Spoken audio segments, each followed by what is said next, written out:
Good evening, universe. Tonight I'm going to be talking all about all the books I read in, what month is it? May, for the Asian Readathon month. If you saw my Asian Readathon TBR, then you know that I picked out, I think, like 6 books that I got excited about from the library. Unsurprisingly, I did not get through all of them. When it was like halfway through the month and I had only finished reading a second book, I was like, oh no. I also went on vacation at the end of the month. I just came back and I can't really read too much on vacation. I was able to find a comfortable spot and time to be able to read one book while I was away. And because of that, I ended up reading a little bit more than I was expecting at that midway point. So let's dive in. The first thing I read in May was A Magic Steeped in Poison by Judy I Lin. So basically this book is about a world in which magic is primarily Magic is primarily practiced through teas. So people who have this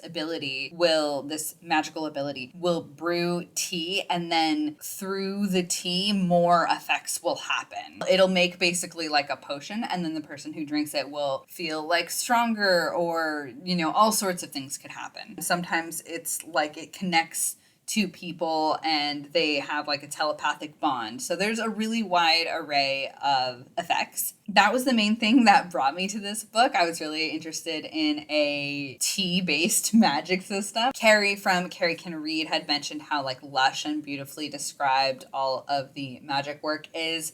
So I was really interested in that. And overall, it did deliver on that front pretty nicely. I will say I was a little less impressed / less excited about the way that the overall world is described. There were a lot of details that I felt like were kind of like glossed over quickly. Every time we were describing something that wasn't the tea, you'd get like one descriptor and then like you're done. And so it was a little bit jarring. The book is mostly about this young apprentice tea practitioner, and she is going to the capital for a competition to win a favor from the royal family, so that she can try and save her sister who has been poisoned. There is this thing going on where the tea bricks that most people use throughout the country are being poisoned, so lots of people are falling ill to it, and nobody really knows why or how this is happening. So she's on a quest mainly to try and save her sister, and the way that she's going to do that is by succeeding in the competition. Again, I liked this as an idea, but I didn't feel it pulled it off exactly the way that I was hoping for it to have done. Like, some of the characters, they weren't fully developed for me. There was a romance, and I liked the romance. I thought it was pretty cute, but I felt like it lacked a little bit of depth. So this book has a lot of like political maneuvering because she's there in like the court. She's trying to become next top tea lady of the royal family. And so there's a lot of political intrigue and people who are trying to like get the power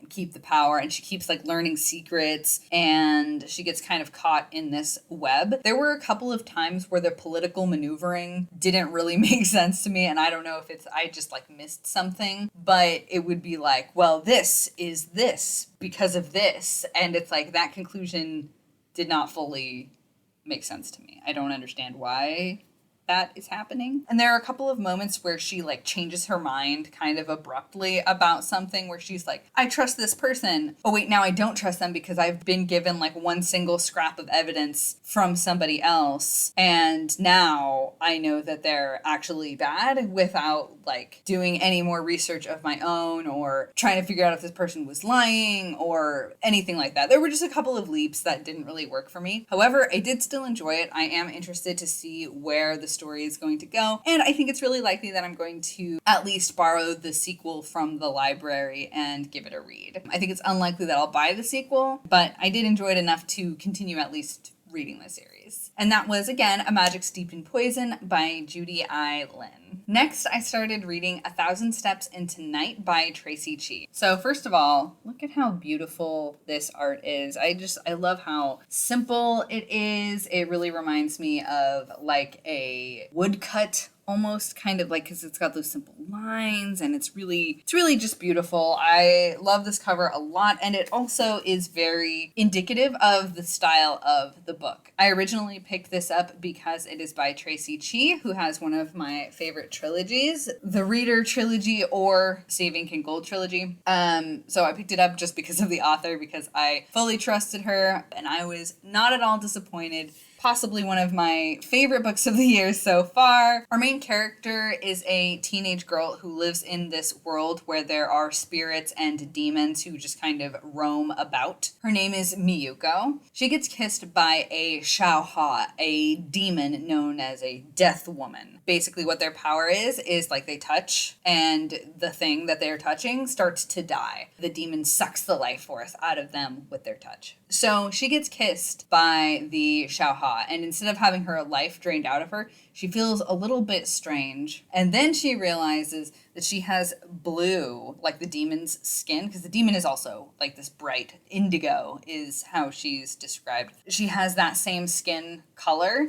like spreading across her skin, starting with her feet. And she's like, that's really bad. Basically, she has to go on this quest to try and stop this curse. She finds out that she is turning into a Xiaohua herself, and that if she doesn't stop the curse in time, by the time the blue spreads all over her body, then she will become a Xiaohua. Also, it's shown to have an impact on how she perceives things, how she feels. Like the more the curse takes over, the more she has like these kind of violent tendencies or urges. Because of that, she is really keen on trying to stop this curse. So she goes on this long adventure to try and reverse it. This to me really felt like a fairy tale. So basically you follow her and it feels almost episodic, because she will get to a town and then there's a problem in that town and she has to deal with it. And it somewhat relates to the overall plot of the book, but it feels a little bit like, and now we're in this town and we're dealing with it.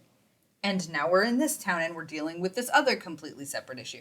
So it felt like it was all cohesive, but like there were parts where we would be distracted from the main issue of how does she get rid of her curse to deal with this other thing that's happening with a demon or something like that. She ends up making friends with a magpie spirit named Geiki, and I love him so much. He is so funny and cute. He's just a delight throughout the whole book. As usual with Traci Chee, there is great representation in this book. I always appreciate that. There are a lot of themes of destiny and societal expectations and laws, especially surrounding women. And I just really loved it. It was absolutely perfect for my mood. There are moments of like gore and death that do occur. After all, she is becoming a death woman and she has to grapple with that. But for the most part, it felt pretty light and airy and fairy tale-y, like I said. And it was just really beautiful and wonderful. I love that it's a standalone. Yeah, just overall, I think it was a fantastic book. So happy with it. Definitely going to be reading it again. One of the main things that I loved about this book was the characters. All of them I thought were very delightful. Our main character is really fun. She's relatable, but distinct. Geiki, like I said, amazing.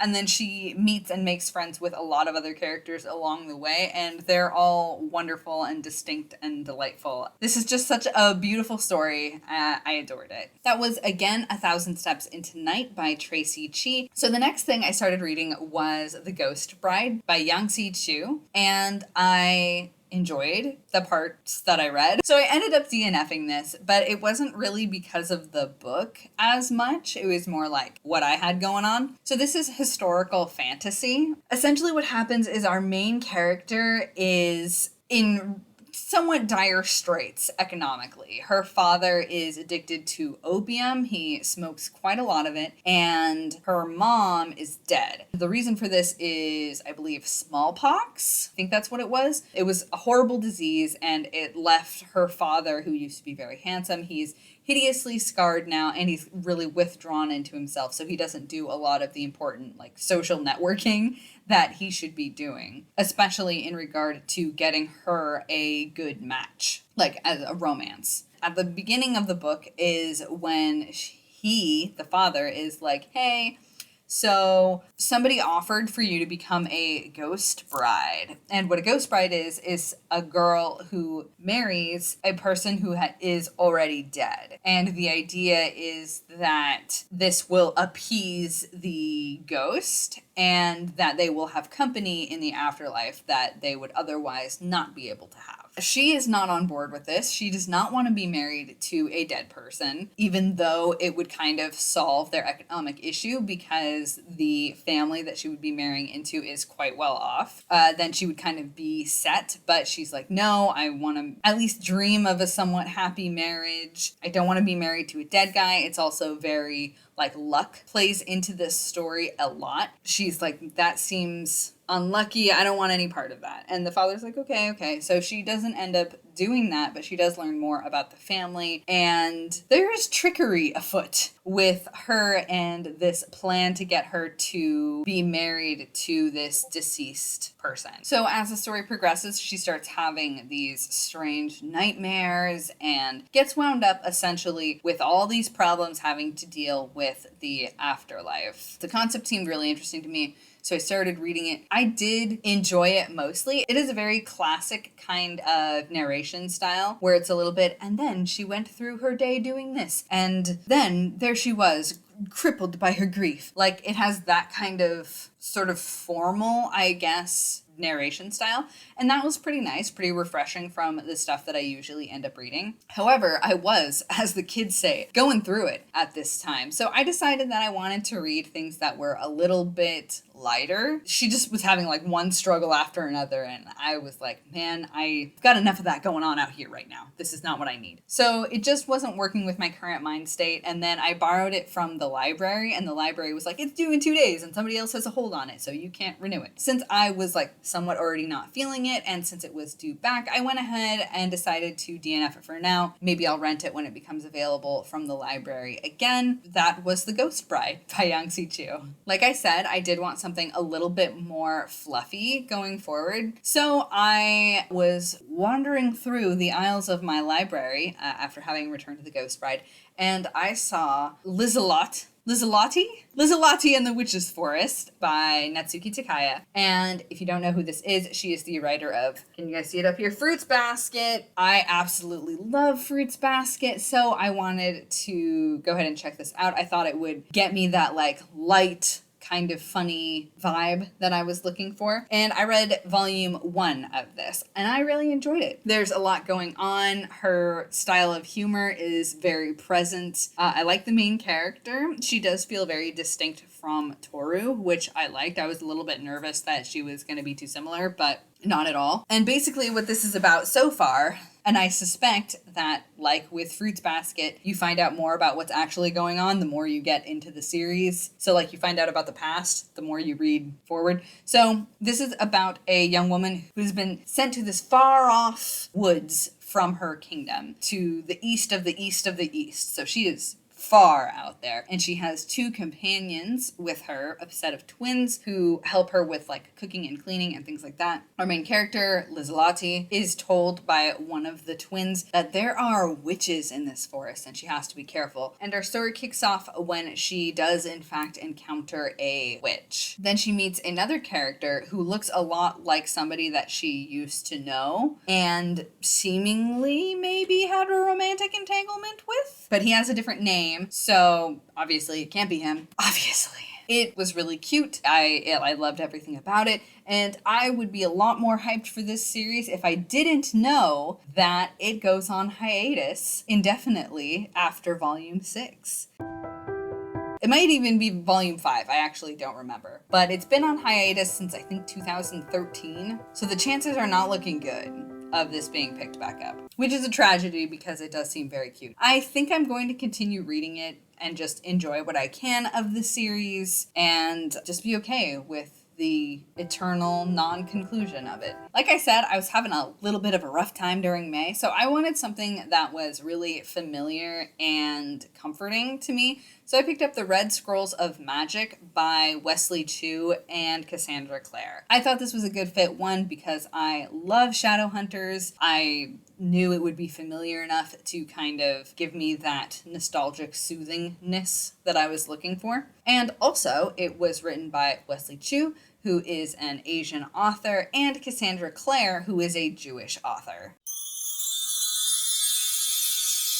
And so this is basically a spin-off series from the mainline Shadowhunters Chronicles. It takes place in the same universe, but it's not a really like cohesive trilogy or series like we usually have from the Shadowhunters books. So this follows Magnus Bane and Alec Lightwood. I almost said Fairchild. What is that about? Anyway, Magnus Bane, Alec Lightwood. I think this takes place between books 3 and 4 of the Mortal Instruments, and it follows them on a trip to Europe where their relationship is still kind of fresh, but it's being tested and sort of deepened through the course of this vacation together. But as with Shadowhunters, it is never that simple. So they're just starting their trip when they are told by a reliable source that Magnus is being implicated as the leader and founder of a group called the Crimson Hand, which is a cult, and they're sacrificing fairies in order to summon a demon, which is extremely bad. 1, because that's a real bad time for the fairies. 2, because Magnus doesn't want to be responsible for these horrible things happening. And 3, because his boyfriend is a shadow hunter. And their whole deal is stopping this kind of thing. So he is rightfully concerned that this is going to cause some strain on their relationship. So the book basically follows them trying to navigate their new relationship as well as figure out what the heck is going on with this cult. Because it sounds a little familiar to Magnus, but for the most part, he doesn't remember it. And then he starts looking back and he's like, I really don't remember this at all. Like, suspiciously at all. Like, maybe somebody tampered with my memories at all. So then he's worried about that because that also looks really bad. It's especially bad for a warlock because warlocks are the children of demons. They're basically a half demon. If a demon, parents a child with a human, a warlock is what they'll be. And then warlocks always have a mark that gives them away as the child of a demon. It varies from warlock to warlock. One of them has blue skin. Another one has horns and green skin. There's always something that indicates, oh, that's your warlock mark. So we know that you're a warlock.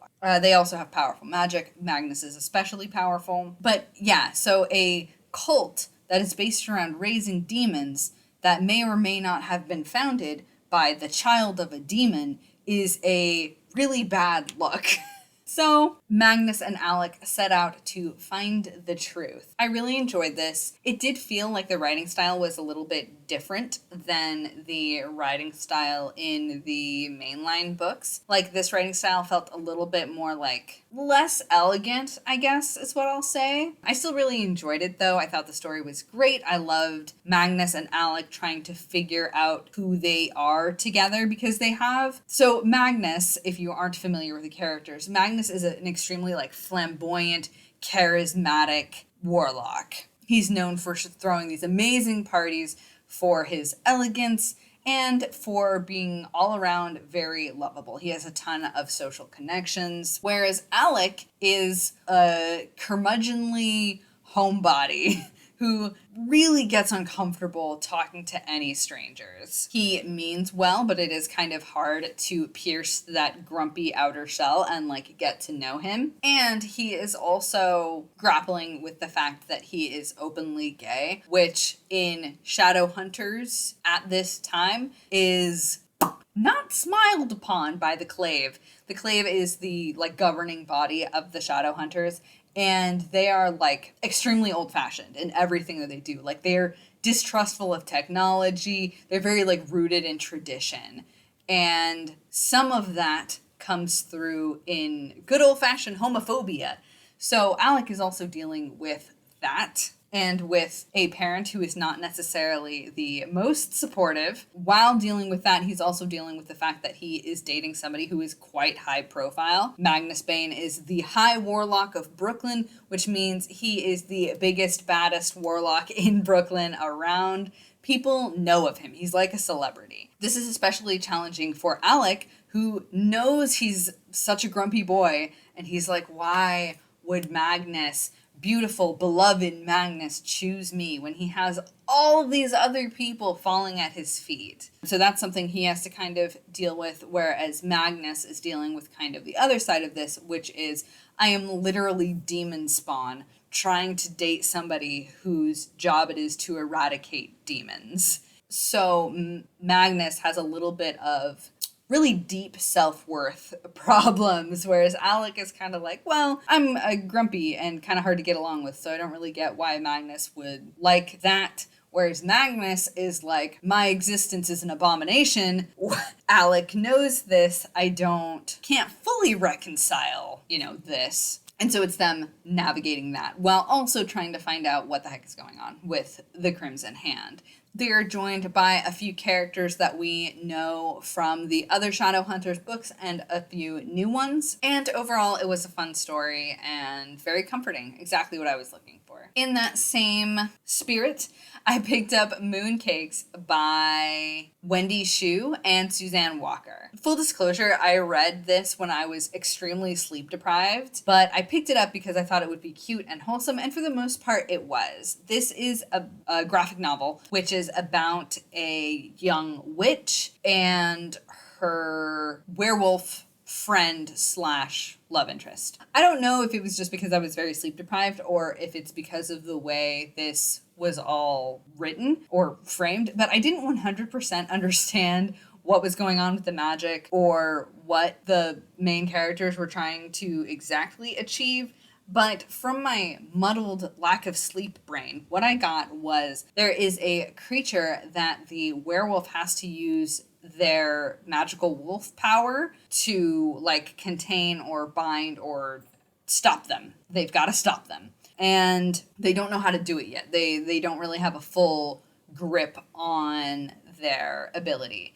And so they get found by their old friend who happens to be a witch, has lots of witch knowledge. Her grandmas are witches. And so they team up to try and stop this monster. And it's just a cute, fun, light story about these two trying to come into their magic and deal with some of the baggage that they have from earlier in their life. And it was really cute and sweet, and I thought it was fun. The art style was not my favorite in the world, but I really loved how inclusive the story was. It's a great, light, kind of fluffy, but still adventurous choice. That was everything that I read in May. It was a pretty good month. In June, I am definitely planning on picking up some of those books that I didn't get to in May, like The Stormcrow and The Rise of Kyoshi. I'm also planning on checking out Girls of Storm and Shadow because I do want to have kind of a queer focus in June. Not like 100%, but a little bit of a focus. And Girls of Storm and Shadow is the sequel to Girls of Paper and Fire. It is sapphic, so I want to check it out. It's been a long time, but I really enjoyed Girls of Paper and Fire. I'm also planning to read The Brilliant Death by Amy Rose Capetta, and those are all my June reading plans, so I hope I can vaguely stick to them, at least a little bit better than I did in May. Thanks for listening to me and hearing all I had to say about my reads in the month of May. I hope yours were good too, and have a beautiful night, universe.